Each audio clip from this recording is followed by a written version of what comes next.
So, X's Y's, more formerly known as, and still technically known in the canon as, Dr. X's Y's. Or X.A. Y's, you know the drill. The kid with the plan always knows what he's doing, got the materials, got the plan, the quantum compounds, and the canon TCCOTT, by the way. And even actually is a close friend of Christopher Feather Sr. and even Samantha Wise, who he will marry in the future, but he still ends up being very close to Christopher Sr., as if he's the husband instead of him. And they're also very close to each other, including Liam Clyde, all at once. And even Iron Dole we brought up later on, Oasis World. So all those other characters. That's already enough characters for another playlist, by the way. We'll see how it goes. The thing with X.A. is that he invented the compounds as a example of what is real about reality, but it still can be interchangeable, all the craziness all the same. So the craziness of it being unpredictable, but still being within choice and free will, is beautiful, but not irresponsible the wrong way, right?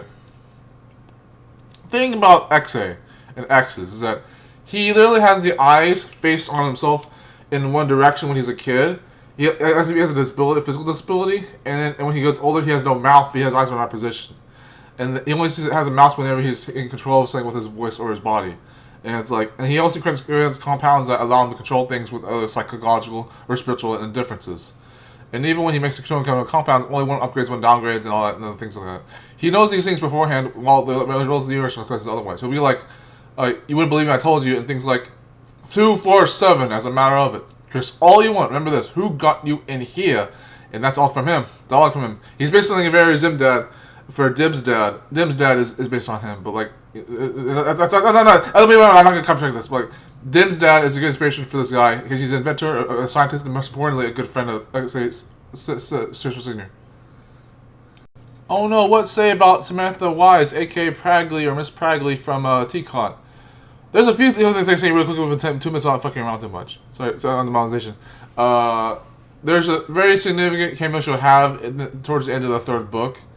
The third part of the trilogy, the main core trilogy, is that she'll show up in a flashback while Cherry's still alive to address to her that to take care of Andromeda. Before that, Andromeda does a science fair project where she tells him, you know, here's the thing, life is fair, and then like other parts of it where she'll even show up in parts of the pre-trilogy where she's already addressing how she's already trying to take care of him and still try to be there for him, that she can always be there for him. A little bit of motherly attitude towards Andromeda, very much motherly-like towards Andromeda. But the other thing is that Pragley is also the sibling of Feather Senior, but married to X.A. And so it's like, why would you want her to marry Senior? That'd be weird as fuck. That's harmonization. Well, like, anyways, he's married. She's married to X.A., but is the sister of Senior, Feather Senior. So it's like you wonder if that actually had a correlation with that, but there's no good way with it. So he's also very close to Senior and X.A. And so it's like, and then when the Grub is the Gunsmokes Grande, she's actually the one that mitigated in the group, kind of like the Nami Swan kind of thing going on with that, like where she's like not a feminist but still a very badass person in that show, Gunsmokes Grande. Where in the past they're dealing with Spin and Lodraz, all the villains in the show, and not mitigating too hard on that. Even though they're a small group like Angus's is, they're still badass at doing their thing. But they're also mitigating between both Angus's group and the Lunch Gang. So the Lunch Gang and the World Industries, a little different with that. Samantha's a very good woman. She's a very good teacher. She's a very good leader for her own things. She's very good leading by example. She's very good protecting X.A. and Senior while they're still alive.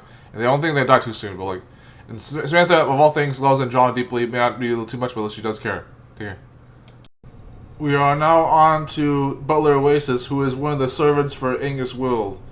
And he's known as a butler because he literally is one of Angus's butlers. You think a little kid can have a butler? Yeah, they can. They're rich and they're powerful and they have ancestries from one of the biggest karmic acts of divine culture ever, which is the Wilde Industries. And then even then, Angus is still smart to be on his own without Butler Oasis. But Butler Oasis isn't really a bane of him. It just happens to be a person that's important in his life.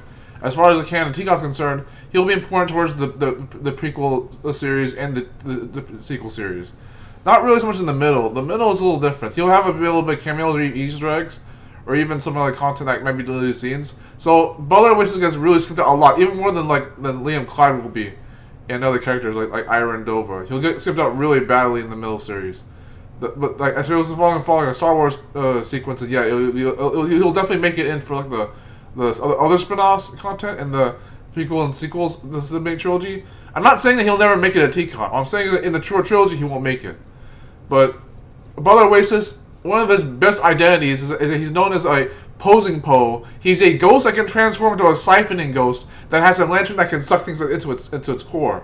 And he turns into a ghost that it's kind of like Danny Phantom. He can turn invisible, fly, and roll through walls.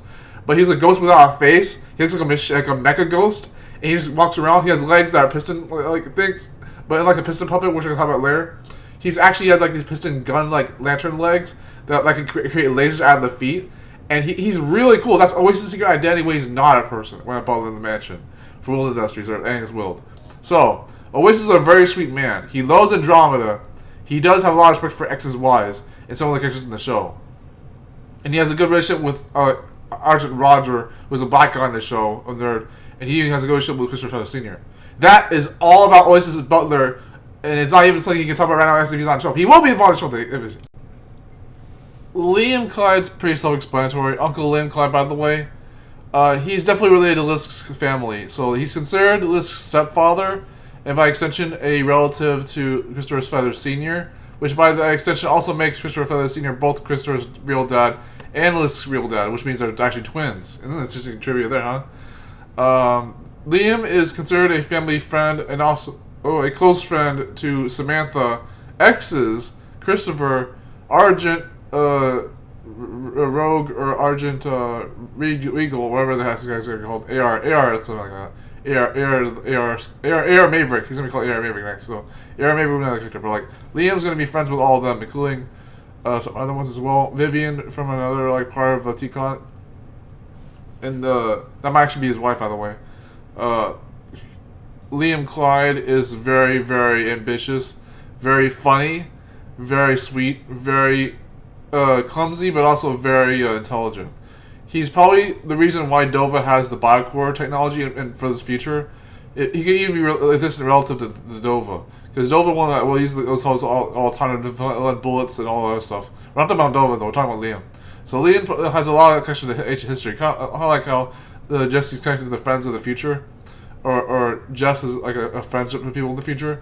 But Liam connects to people in the past, knowing how they mean to him in the past and how they consider them to the future. Whether Jesse's connected to the past or not.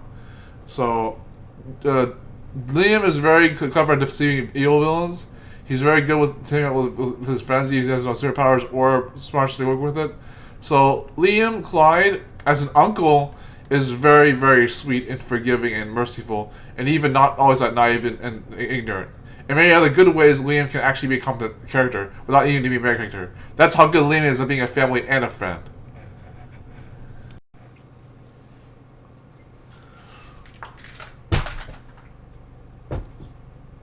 Christopher Feather Sr. We are down to probably one of the most important secondary characters that makes him not a main character at this point in the story. In TCOTT, he might show up in the mid-core trilogy. I know X is already does for the middle of the series, literally. But practically will towards the end anyways of the mid-core trilogy. Christopher Sr., his thing is that he is the real father of, I was on fire right now anyways, apparently. The real father of Chris and Lisk. So Chris Jr. and Liz Cunningham are both his sons. And he's very, very, very close to A.K.A. Wise. And his sister, Samantha Wise, which is actually supposed to be, at that point he'll be Samantha Feather. Samantha Feather but Pragley Wise? I don't know what the correction of that was. But Senior has the ability to use laser beams out of his eyeballs. He also has the superpower kind of like he bought from Incubator Ghost to scan his nearby surroundings and himself from the inside and the out, with the literal, factual, guaranteed, and scientific properties of anything he can observe, with a scientific, if not spiritual, basis. And he can scan anything around him. He can laser beam anything around him.